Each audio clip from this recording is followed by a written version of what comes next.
Sénégal, nous allons à Kayar, sur la côte atlantique, à 60 km au nord de Dakar, la capitale. Bonjour, Seyni Diop.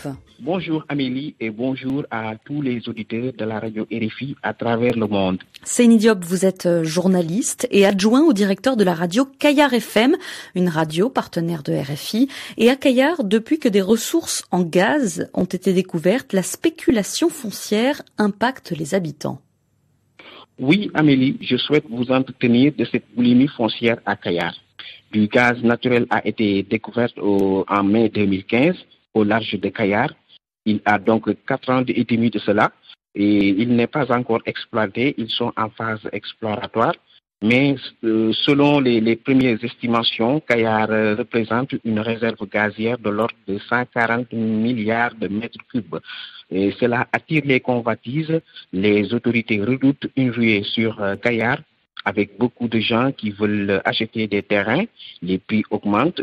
La mairie veut pouvoir anticiper et encadrer l'aménagement du territoire, mais il y a plusieurs obstacles.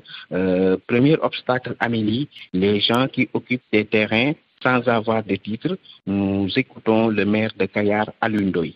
Donc les gens occupent les terres depuis leurs ancêtres, ils ont hérité de ça et ils continuent vraiment à l'occuper d'une manière illégale comme ça, avec les coutumes, et ça on est aussi obligé de faire avec. Mais notre inquiétude, c'est que vraiment il y a des gens surtout les propriétaires de champs, qui cherchent un géomètre par-ci et par-là et essaient de hériter de ça, et ils continuent vraiment à l'occuper d'une manière illégale comme ça, avec les coutumes, et ça on est aussi obligé de faire avec. Mais notre inquiétude, c'est que vraiment il y a des gens surtout les propriétaires de champs, qui cherchent un géomètre par-ci et par-là et essaient de laisser ces terres-là. Donc nous, ce que nous voulons, c'est vraiment de gérer ça d'une manière rationnelle, parce que Kayar n'a pas d'espace et il y a les générations futures qu'il faut tout faire pour essayer de leur laisser des réserves pour pouvoir habiter.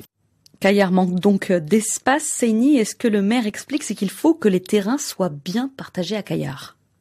Oui, Amélie, il y a des propriétaires qui vendent leurs terrains sans se soucier des règles. C'est ce que dit aussi Souley Sow, conseiller municipal. Tout ce qui les intéresse, c'est de s'enrichir. Et de ce point de vue, ils n'hésitent pas à faire des lotissements qui n'obéissent pas aux normes édictées par les lois. Et malheureusement, les populations ne savent pas. Tout ce qu'ils veulent, c'est avoir des maisons. Ils vont acheter des maisons. Demain, c'est sûr que l'État viendra avec ses préoccupations et démolira ces maisons. Ça, c'est une première conséquence.